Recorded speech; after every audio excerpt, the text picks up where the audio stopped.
परम पूज्य संत श्री यतीन्द्र साहब जी, हरियाणा से पधारे हुए पूज्य संत श्री गुलशन साहब जी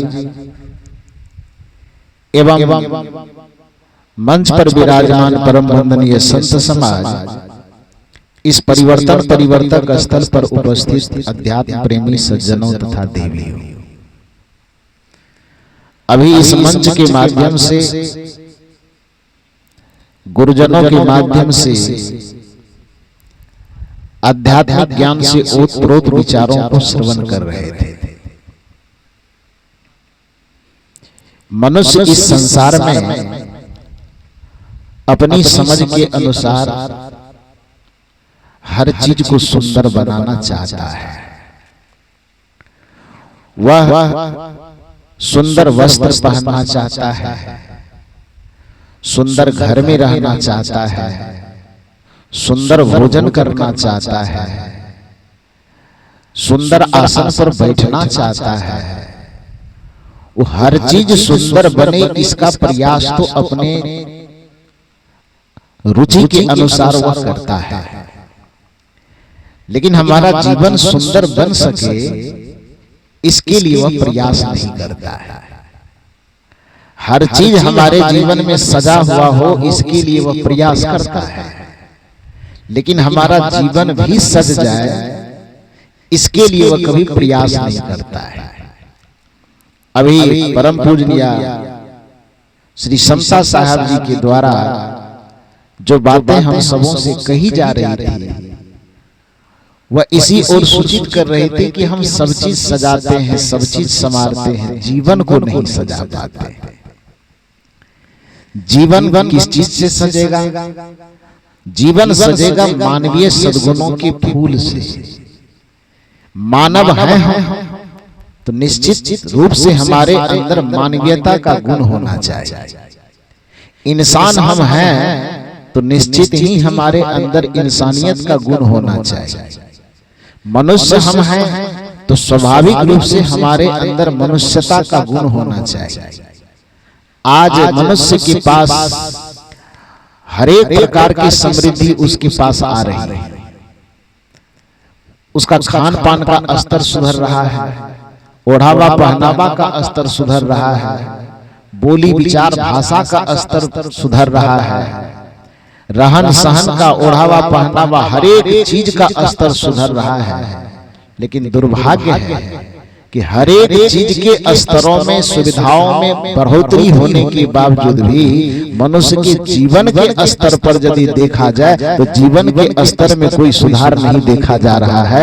यह दुर्भाग्य की बात है।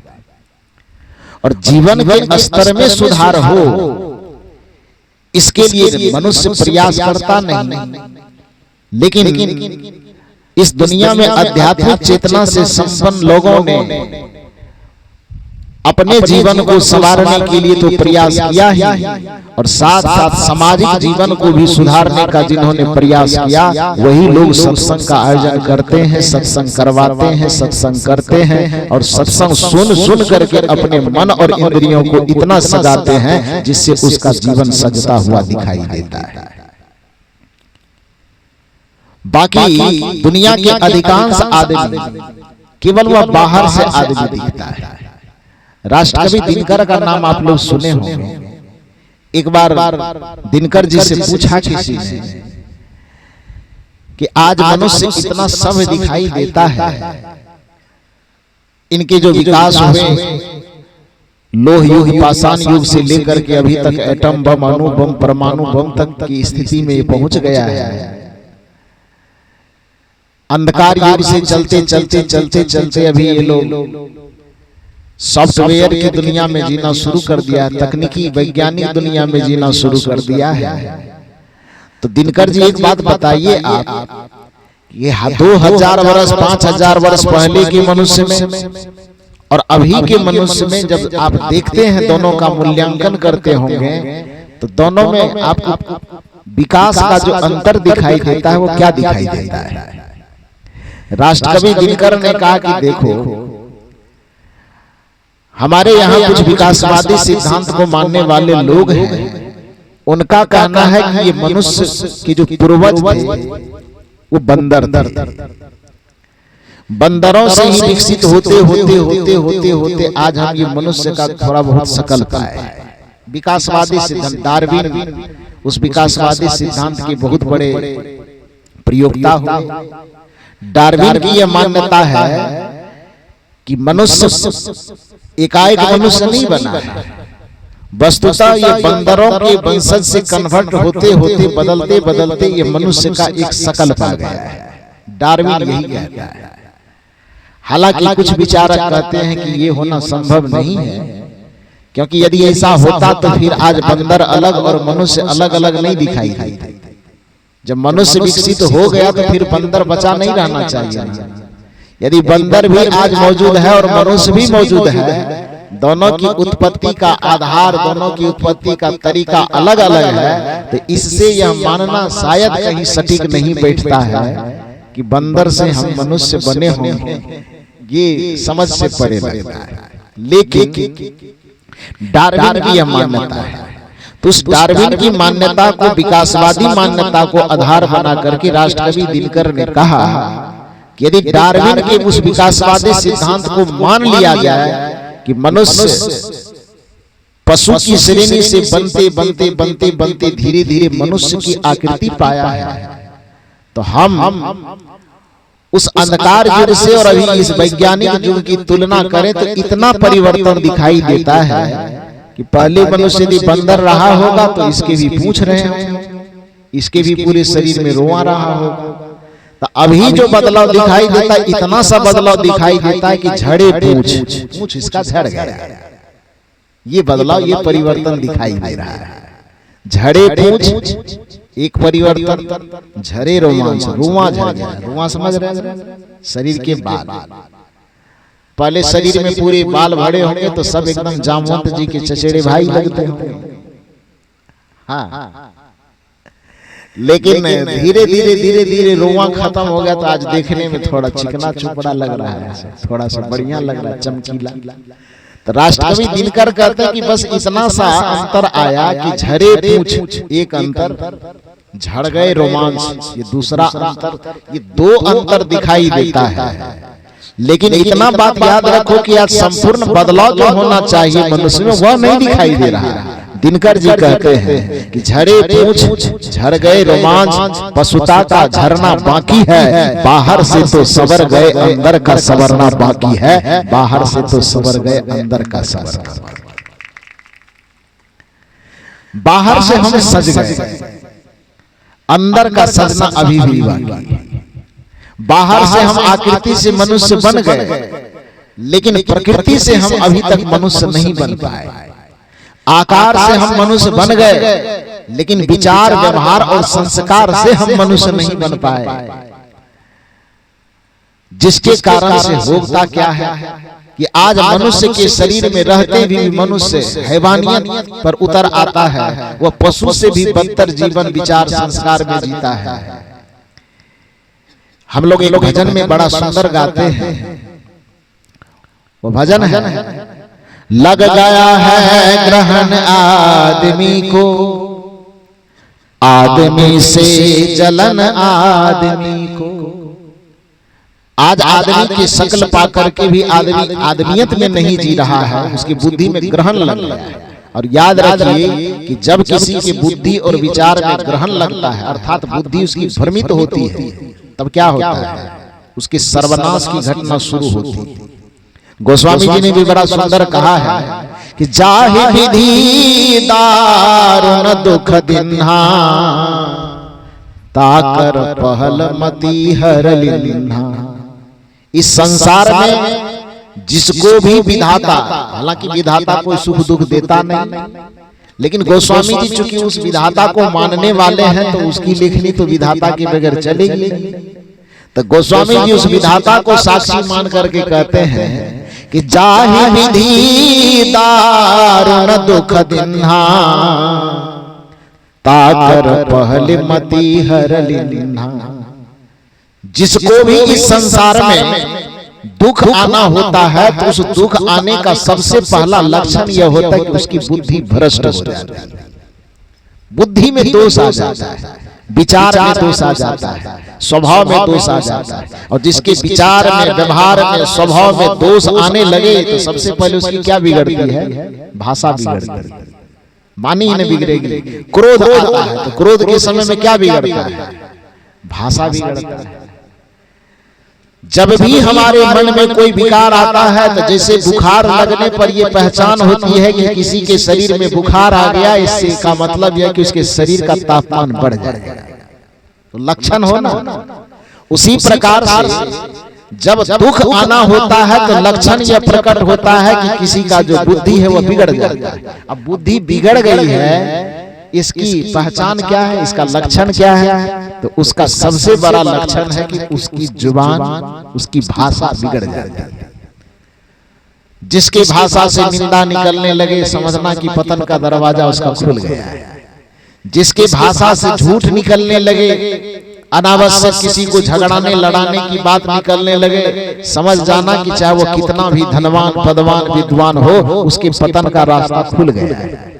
क्योंकि नीति कहती है कि जब आपके सर से आपकी छाया ज्यादा लंबी होने लगे और आपकी योग्यता और सामर्थ्य से आपकी जुबान लंबी होने लगे, तो इससे स्पष्ट समझ लेना चाहिए कि अब आपके जीवन का सूरज ढलने वाला है, आपके सफलता और शांति का सूरज ढलने वाला है। उदाहरण दिया कैसे? कहा नहीं विश्वास होता है तो धूप में जाकर के खड़ा हो जाए। अभी लगभग 12-1 के आसपास, 12 बज रहा है, धूप में कोई जाकर के खड़ा हो तो उसके शरीर की जितनी लंबाई है उस लंबाई से छाया बड़ी बनेगी कि छोटी बनेगी? क्या होगी? कभी प्रैक्टिकल नहीं किए? अब यहां से उठना तो रास्ते में एक बार छाया को निहार मार पता चल जाए। तो उसमें जब कोई भी व्यक्ति खड़ा होगा तो उसके शरीर के आकार से छाया अभी छोटी होगी कि बड़ी होगी? क्या होगी? छोटी होगी।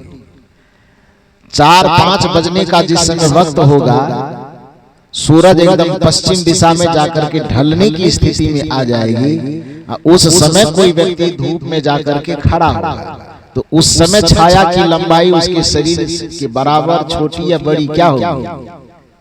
क्या होगी? थोड़ा जोर से बता दीजिए। छाया बड़ी होगी कि नहीं? तो छाया बड़ी दिख रही है, इससे प्रमाणित क्या हो रहा है? लक्षण क्या दिखाई दे रहा है? कि छाया हमारे शरीर से बड़ी हो रही है। इससे लक्षण क्या स्पष्ट हो रहा है? लक्षण यह स्पष्ट हो रहा है कि सूरज अब ढलने के लिए जा रहा है। यही नहीं हो रहा है? नीति कहती है कि छाया आपके शरीर से तभी बड़ी होगी जब सूरज ढलने के लिए जा रहा होगा। उसी प्रकार से जैसे शरीर की छाया जब शरीर से लंबी हो जाए तो समझना चाहिए कि सूरज ढलने का वक्त आ गया है। उसी तरह से व्यक्ति के सामर्थ्य और योग्यता से उसकी भाषा, उसकी जुबान, उसकी वाणी यदि लंबी चौड़ी होने लगे तो समझ जाना चाहिए कि उसके पतन का रास्ता शुरू हो गया है, उसके जीवन का सूर्यास्त होना शुरू हो गया है। सफल ये लक्षण है। ठीक उसी प्रकार से आपकी बुद्धि भ्रष्ट है कि नहीं, इसका लक्षण यह होगा कि आपकी वाणी भाषा बिगड़ जाएगी। वाणी में गाली का प्रवेश हो जाएगा, निंदा का प्रवेश हो जाएगा, झूठ का प्रवेश हो जाएगा, बेमतलब की एक दूसरे की चुगली करके एक दूसरे को लड़ाने झगड़ाने की कोशिश करेंगे। तो ये क्या है कि आपके शांति, सुकून और चैन का सूरज अब क्या होने वाला है? ढलने वाला है। क्योंकि नीति यही कहती है कि चाहे विधि दारुण दुख दिन्हा ताकर पहले मति हर लिन्हा। आदमी की बात कौन कहे? जिसे भगवान कहा जाता है उसके भी जीवन में दुख आना होता तो पहले बुद्धि ही भ्रष्ट होती है। मैं नहीं कह रहा, महाभारत में महर्षि वेदव्यास ने कहा है कि जिसे हम मर्यादा पुरुषोत्तम श्री राम कहते हैं, ज्ञान में, गुण में, कला में, कौशल में श्री राम कम नहीं रहे होंगे, लेकिन सब चीज से परिपूर्ण होने के बावजूद भी राम जी के जीवन में जब दुख का आगमन शुरू होना हुआ तो सबसे पहले क्या हुआ उसका? राम जी के जीवन में जब दुख खटखटाना शुरू किया कि अब आपके जीवन में हम आना चाहते हैं, तो सबसे पहला काम क्या हुआ? राम जी की बुद्धि भ्रष्ट, मति में भ्रम है। कैसे बुद्धि भ्रष्ट हुई? महर्षि वेदव्यास ने कहा है कि असंभवे हेमयस्य जंतु तथापि रामो लुलभे मृगाय प्रायः समासन पराभव आनान धीयो। धी मन बुद्धि, विपर्य, विपर्य मन उल्टा हो जाना। विपर्य संस्कृत का तत्सम शब्द है जिसका तद्भव भाव है विपरीत। विपरीत को विपर्य कहा जाता है। तो महर्षि वेदव्यास कहते हैं कि असंभवे हेमयस्य जंतु तथापि रामो लुलभे मृगाय। क्यों भाई? प्रायः समासन पराभव आनान धीयो विपर्य तराभवन्ति। कि यह असंभव है कि संसार में सोने का भी कोई मृग हो सकता है। कौन कह रहे हैं? महर्षि वेदव्यास जी कह रहे हैं कि असंभवे हेमयस्य जंतु, यह असंभव है कि हेमा का भी मृग हो सकता है। हेमा माने सोना। हेमा का सोना का मृग क्यों नहीं हो सकता? क्योंकि कोई भी व्यक्ति जरा सा कॉमन सेंस लगाए तो इतनी सी बात समझ सकता है कि सोना एक जड़ पदार्थ है। अब मृगा क्या है? एक प्राणी है जिसमें चैतन्यता है, जिसमें जीवन है, जिसमें प्राणों का संचार हो रहा है। तो मृगा है प्राणी और सोना है पदार्थ। तो दोनों का लक्षण एक दूसरे से भिन्न है कि नहीं? मृगा चेतन है और सोना क्या है?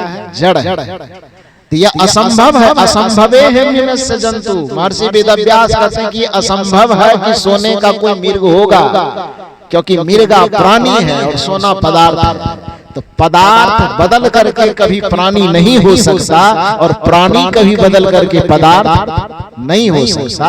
इतना सा कॉमन सेंस कोई भी व्यक्ति लगा सकता है। लेकिन महर्षि वेदव्यास कहते हैं आम इंसान की बात छोड़ दो, राम जी की ही गिनती करवा रहे हैं कि असंभवे हेमयस्य जंतु। यह असंभव है कि सोने का भी कोई प्राणी हो सकता है, सोने का भी मृगा हो सकता है। लेकिन सोने जैसा मृगा देख करके रामो लुलभे मृगाय, राम जैसे बुद्धिमान आदमी भी उसमें लुभा गया। सच यही है कि जिसके जीवन में दुख आना होता है उसकी बुद्धि विपरीत हो जाती है, उसकी बुद्धि उल्टी हो जाती है, जैसा राम जी की बुद्धि उल्टी हो गई।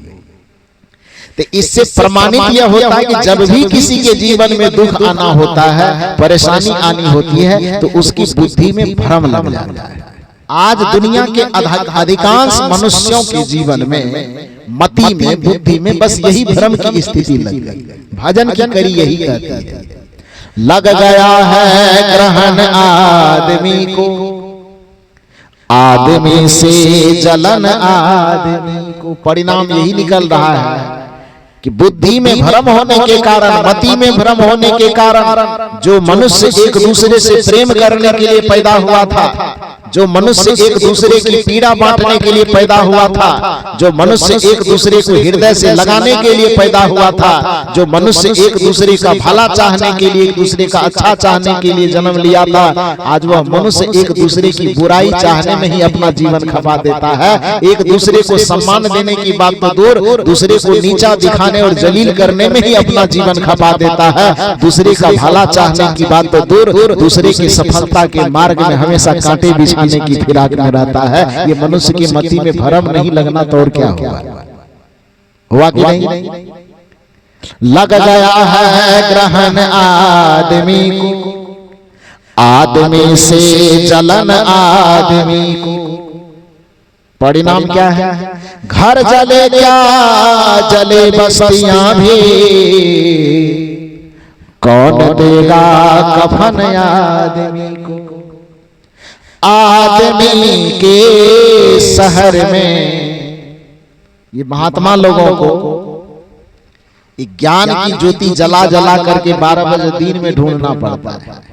कहा जाता है, कहानी में कही जाती है कि कबीर साहब एक बार 12 बजे दिन में, जैसा अभी चमकीला धूप है, ऐसे ही समय में लालटेन लेकर के निकली एक चौराहे पर।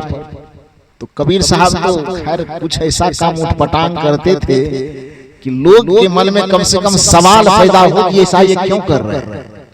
क्योंकि आदमी की चेतना इतनी पथरा, इतना मुरझा गई है कि उसकी चेतना से प्रश्न ही मर गया।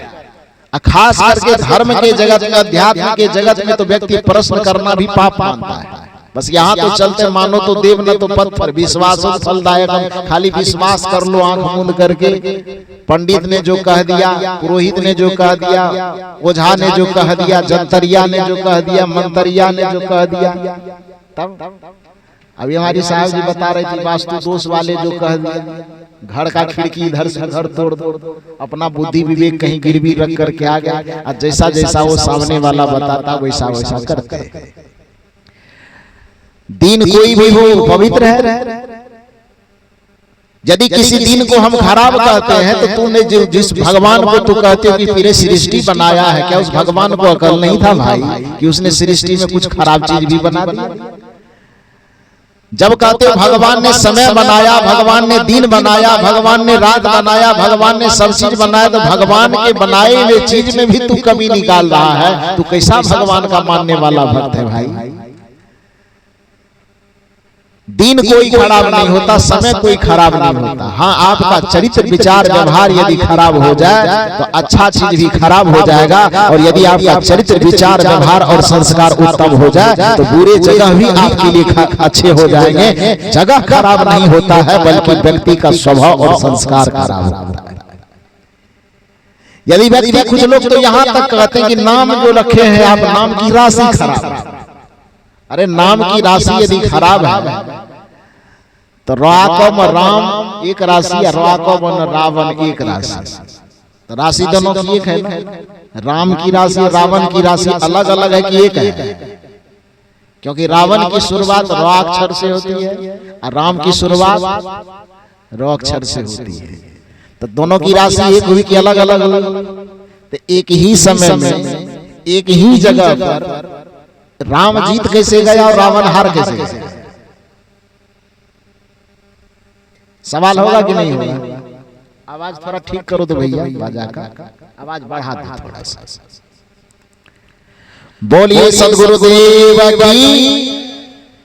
यदि किसी के नाम के अक्षर के चलते उसमें दोष निकालना शुरू कर देंगे कि इसके नाम के चलते, इसकी राशि के चलते इसका भाग बिगड़ रहा है, जीवन बिगड़ रहा है और सब चीज बिगड़ रहा है, तो भैया एक बात बताओ कि राकम राम राकम रावण, तो राम और रावण की राशि एक है कि अलग अलग है?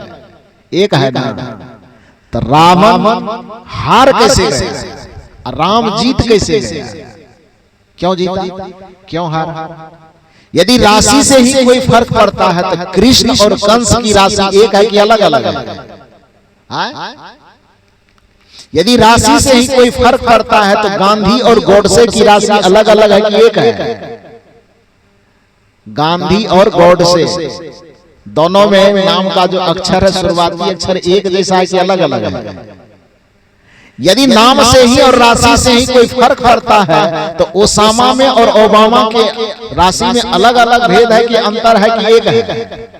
ओसामा ओबामा राशि तो दोनों की एक है, लेकिन ओसामा कौन हुआ? Osama bin Laden. ओबामा कौन हुआ? अमेरिका का राष्ट्रपति।